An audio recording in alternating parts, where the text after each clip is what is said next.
السلام علیکم ورحمۃ اللہ وبرکاتہ۔ بسم اللہ الرحمن الرحیم۔ وکلم اللہ موسیٰ تکلیما۔ جی ناظرین، آج ہم جس حوالہ سے گفتگو کرنے جا رہے ہیں، لیکن ناظرین آج ہم آپ کو دکھائیں گے دو مولوی۔ قصہ ایک ہی ہے، واقعہ ایک ہی ہے ناظرین۔ ایک ہے بریلویوں کا اور دوسرا ہے مولانا طارق جمیل حفظہ اللہ تعالی۔ دونوں قصہ ایک ہی بیان کر رہے ہیں۔ وہ قصہ کس کا ہے؟ بابا جی علی حجویری رحمت اللہ علیہ۔ اب ان دونوں کا یہ کہنا یہ ہے کہ اللہ پاک علی حجویری رحمت اللہ علیہ سے، جن کو لوگ داتا صاحب کہتے ہیں جبکہ داتا اللہ ہے، اب یہ دونوں یہ کہہ رہے ہیں علی حجویری رحمت اللہ علیہ سے اللہ ڈائریکٹ باتیں کرتا تھا، ڈائریکٹ گفتگو کرتا تھا۔ تو آگے ناظرین انہی کی زبانی ہم ویڈیو دیکھتے ہیں، تو پھر انشاءاللہ ناظرین اسی حوالہ سے ہم آپ کو مرزا علی انجینئر کے بھی ویڈیو دکھائیں گے، پھر انشاءاللہ ناظرین اسی حوالہ سے ہم بھی گفتگو کریں گے۔ تو آگے ناظرین مل کے ویڈیو حضرت بابا فرید رحمۃ اللہ تعالیٰ آپ فرماتے ہیں کہ میں جو ہے نا میں مجاہدہ کر رہا تھا، ریاضت کر رہا تھا تو اللہ کا قرب پانے کے لیے۔ تو آپ فرماتے ہیں ایک دن مجھے پیاس لگی، تو آپ فرماتے ہیں کہ پیاس لگی تو میں نے اپنے نفس کو مخاطب کر کے کہا کوئی نہیں، پانی چڑھنی ہے، صبر کرنا ہے۔ لیکن آپ فرماتے ہیں آہستہ آہستہ پیاس نے اتنی شدت اختیار کی کہ میں عاجز ہو گیا، نڈھال ہو گیا۔ میں نے کہا نہیں فرید، پانی تو پینا ہی پڑے گا۔ کہتے ہیں ایک کنواں نظر آیا، اب کنویں کے اوپر چرخی نہیں لگی تھی، رسی بھی نہیں تھا، ڈول بھی نہیں تھا۔ آپ فرماتے ہیں میں کنویں کے پاس بیٹھ گیا، ذکر الہی کرنے لگ پڑا۔ فرماتے کیا دیکھا؟ یکا یک جنگلی ارنوں کا ایک جوڑا آیا کنویں پہ۔ کہتے جیسے میں نے آ کے جھانکا تھا نا تو میرے جھانکنے سے تو کچھ نہیں ہوا، لیکن آپ فرماتے جب انہوں نے جھانکا نا کنویں میں تو کنویں کا پانی اوپر آ گیا۔ ہرنوں نے پانی پیا، پانی پی کے چلے گئے۔ اب آپ فرماتے پانی اوپر ہی تھا، تو میں نے کہا چل فرید، پانی آیا نہیں، پانی ہے تو ہی ہے نا، چل تو ہی پی لے چل کے۔ آپ فرماتے جب میں پانی پینے کے لیے گیا تو پانی پھر نیچے اتر گیا۔ کہتے میری حیرانگی میں ہو جاتا ہوا۔ کہتے میں نے اللہ کی بارگاہ میں عرض کی یا اللہ، میں آیا تو پانی اوپر نہیں آیا، ہرن آئے تو پانی اوپر آ گیا، اب پانی اوپر ہی تھا، میں پینے کے لیے آیا تو پانی پھر نیچے چلا گیا، تو یہ کیا معاملہ ہے؟ تو پھر جواب کیا آیا فرید، تو رسی تے ڈول دے آسرے تے آیا تھا۔ او ہرن ہمارے آسرے پہ آئے تھے، اور فرید جس دن تو بھی ہمارے آسرے پر آئے گا ہم تیرے لیے بھی پانی اوپر بھیجیں گے۔ ایک اللہ کے نیک بندے جا رہے تھے سفر میں، پیاس لگی، آج کا دور تو تھا نہیں، کنویں تک پہنچ، نیچے دیکھا تو پانی بہت نیچے، تو انہوں نے اپنی پگڑی اتاری اور جوتے کو اس کے ساتھ باندھا اور نیچے لٹکایا، تو پانی تک جوتا پہنچ نہیں سکا، تو پریشان ہو کے بیٹھ گئے اب کیا کروں۔ اتنے میں ایک ہرن دوڑتا ہوا آیا، اس نے آ کر نیچے دیکھا پانی، تو ہرن تو وہاں جا نہیں سکتا، تو اس نے یوں اوپر دیکھا، اے پانی والے بے زبان ہوں پانی پلا، تو پانی ابلتا ہوا اوپر اٹھا اور منڈیر کے آ کے برابر لگ گیا۔ ہرن نے پانی پیا، ہرن کی تو فعل اس انسان نے پیا، ہرن پیچھے موڑا، پانی نیچے گیا، تو اس کے منہ سے بے ساختہ نکلا کہ میں انسان، میرے لیے تو پانی اوپر نہیں آیا اور یہ جانور کے لیے اوپر آیا۔ غیب سے آواز آئی، تو رسی کا سہارا ڈھونڈتا رہا، اس نے مجھے پکارا، اس نے پانی والے رب کو پکارا۔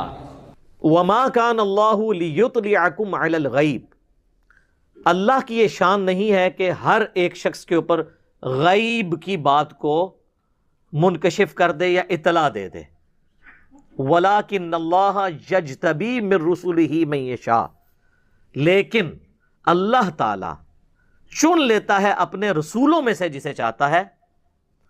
فَآمِنُوا بِاللَّهِ وَرُسُلِهِ، پس تمہارا کام اتنا ہی ہے کہ اللہ اور اس کے رسول کے اوپر ایمان لاؤ، یعنی اللہ اور اس کے رسول جو تمہیں غیبی خبریں دیں، تمہارا کام ایمان لانا ہے۔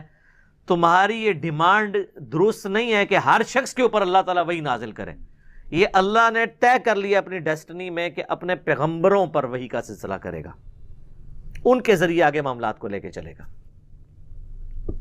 تو یہ ایک اصولی بات ہے، اس امت میں تو 100% اپلائی ہے، اگلی امتوں میں پھر بھی جو ہے وہ محدث ہوا کرتے تھے، بخاری مسلم دونوں میں حدیث ہے، اگلی امتوں میں محدث ہوا کرتے تھے جن کے دل میں اللہ تعالیٰ بات ڈال دیتا تھا۔ اگر میری امت میں کوئی محدث ہوتا تو عمر ہوتا. اس کا ترجمہ کرتے ہیں وہ بعض کہ جی اگر ہے تو عمر ہے، تو حضرت عمر سے خود ہی پوچھ لیں. صحیح بخاری میں موجود ہے، حضرت عمر کہتے ہیں جب تک رسول اللہ ہم میں موجود تھے، ہم سے کوئی غلط بیانی کرتا تھا تو وحی کے ذریعے بھی اس کا فیصلہ کر دیا جاتا تھا. جب سے اللہ کے نبی علیہ السلام چلے گئے ہیں تو اب تو وحی کا سلسلہ ختم ہے. اب ہم لوگوں کے ظاہری اعمال کے اوپر فیصلہ کریں گے، ان کے دل کا معاملہ اللہ کے سپرد کریں گے. دل کے اندر تو نہیں کوئی چیر کے جان سکتا. اس حوالے سے جو یا ساریت الجبل والی ایک روایت دلائل النبوہ امام بیہقی کی کتاب سے پیش کرتے ہیں، وہ تو دور کی کتاب ہے نا، میں تو آپ کو بخاری سے حضرت عمر کی اپنا ڈینائل بتا رہا ہوں کہ جی وہ انہوں نے پہاڑ کی طرف کہا کہ یا ساریت الجبل، اے ساریہ پہاڑ کی طرف متوجہ ہو. یہ روایت جو ہے وہ محمد بن اجلان کی تدلیس ہے ایک طریق کے اندر، دوسری طریق جو ہے وہ منقطع ہے. دونوں اس کے جو طرق ہیں وہ ضعیف ہیں، اور اصول محدثین پہ یہ روایت صحیح نہیں ہے. اصل چیز یہ کہ صرف انبیاء کے اوپر ہوگا. اگلی امتوں میں ہوتا تھا. حضرت موسیٰ علیہ السلام کی والدہ کو ہوا، اللہ تعالیٰ کی طرف سے کشف ہوا جسے آپ کہہ لیں، یا وحی خفی ہوئی، اور وہ بھی حضرت موسیٰ کی وجہ سے ہوئی نا، چونکہ وہ اس بیٹے کو اللہ نے پروان چڑھانا تھا، قرآن میں ذکر ہے. حضرت عیسیٰ کی والدہ کو کے سامنے جبرائیل علیہ السلام آئے تو وہ اس لیے کہ وہ حضرت عیسیٰ کی والدہ بننے والی تھی. وہ بھی اگر آپ دیکھیں تو وہ نبیوں کے ساتھ جڑی ہوئی چیزیں.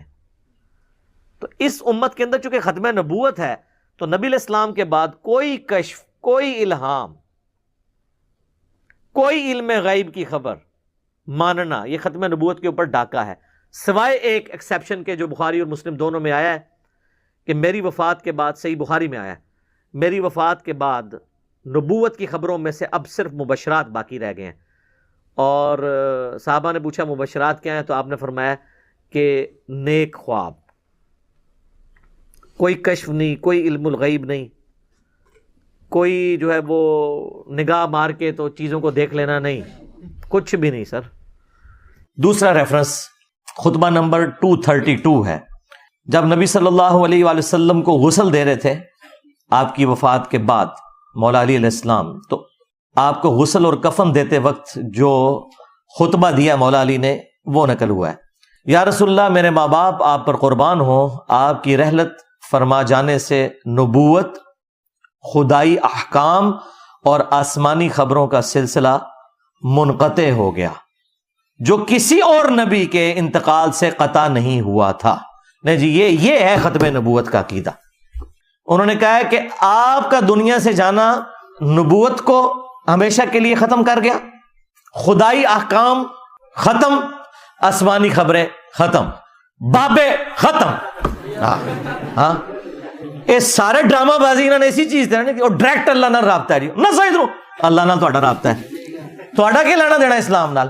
مولا علی سے بڑھ کر کون ہو سکتا تھا؟ اور وہ کہہ رہے ہیں کہ یا رسول اللہ، آپ کے دنیا سے جانے سے صرف ختم نبوت نہیں ہوئی ہے، خدائی احکام کا سلسلہ بھی ختم، آسمانی خبروں کا سلسلہ بھی ختم ہو گیا. یعنی نہ کوئی عقیدہ امامت ہے اور نہ کوئی یہ صوفیاء والا کشف و کرامت والا جو معاملہ انہوں نے شروع کیا ہوتا ہے. کرامت کو تو ہم مانتے ہیں، وہ ایک الگ چیز ہے. یہ کشف والا جو سلسلہ ہے وہ ختم. وہ اگلی امتوں میں تھا کیونکہ ختم نبوت نہیں ہوئی تھی. اگلی امتوں کی کوئی مثال نہ دے کہ جی حضرت عیسیٰ کی والدہ کو کشف ہو گیا یا حضرت موسیٰ کی والدہ کو، بھائی ختم نبوت نہیں ہوئی تھی. ختم نبوت کا تقاضا ہے کہ اب یہ معاملہ ختم. جی ناظرین، آپ نے یہ ویڈیو ملاحظہ فرمائی. ناظرین، کبھی آپ سنتے ہیں کہ غوث پاک رحمت اللہ علیہ یعنی پیر عبد القادر جیلانی رحمت اللہ علیہ وہ بھی اللہ کے ساتھ ڈائریکٹ گفتگو کرتے تھے. اب آپ نے یہ بھی سن لیا جی بابا جی علی حجویری رحمت اللہ علیہ یہ بھی اللہ کے ساتھ ڈائریکٹ گفتگو کرتے ہیں. آگے دیکھیں ہوتا ہے کیا. ناظرین یقین مانیے انہوں نے اللہ کے ولیوں کو نبیوں جتنا معاذ اللہ مقام دے دیا، جبکہ اللہ گفتگو کرتے تھے موسیٰ علیہ السلام کے ساتھ. وَكَلَّمَ اللَّهُ مُوسَىٰ تَكْلِيمًا. اللہ نے اگر بات کی ہے، اللہ اگر ہم کلام ہوا ہے تو اپنے نبی موسیٰ علیہ السلام کے ساتھ ہوا ہے. یہاں پہ ناظرین یہ بھی بات کرتا چلو، یہ جو ہم کلام ہونا یہ بھی وحی کی اقسام ہے. یعنی اللہ پاک نبی موسیٰ علیہ السلام کے ساتھ ہم کلام ہوئے، یہ وحی کی اقسام ہے. وحی کی اقسام کتنی ہوتی ہے؟ 3. نمبر 1 اللہ خود ہم کلام ہو. نمبر 2 اللہ پاک جبریل علیہ السلام کو بھیج دے اپنا پیغام دے کے نبی کے پاس. نمبر 3 اللہ پاک وحی یعنی خواب کے ذریعے بتا دے. جیسا کہ آپ دیکھیں گے قرآن پاک کے اندر نبی ابراہیم علیہ السلام کو اللہ پاک نے خواب کے ذریعے ہی بتایا تھا کہ اپنے بیٹے میں گلے پہ چھری رکھ دے۔ تو ناظرین یہ 3 اقسام ہیں۔ ناظرین پہلی اقسام ہے اللہ کا ہم کلام ہونا، جبکہ آپ نے دیکھ لیا یہ کہہ رہے ہیں کہ جی اب کہ بزرگوں کے ساتھ بھی یعنی ولیوں کے ساتھ اللہ ڈائریکٹ ہم کلام ہوتے ہیں۔ ناظرین یہاں پہ میں دعا ہی کرتا ہوں اللہ پاک ایسے لوگوں کو سمجھ عطا فرما دے، اور یہ بھی دعا کرتا چلوں اللہ پاک ہمیں 5 وقت کا پکا اور سچا نمازی بنا دے، اور جتنے بھی بے اولاد جوڑے ہیں اللہ پاک سب کو نیک نورینہ صحت تندرستی والی ایمان والی لمبی زندگی والی اولاد عطا فرما دے۔ جزاکم اللہ خیرہ، احسن الجزا۔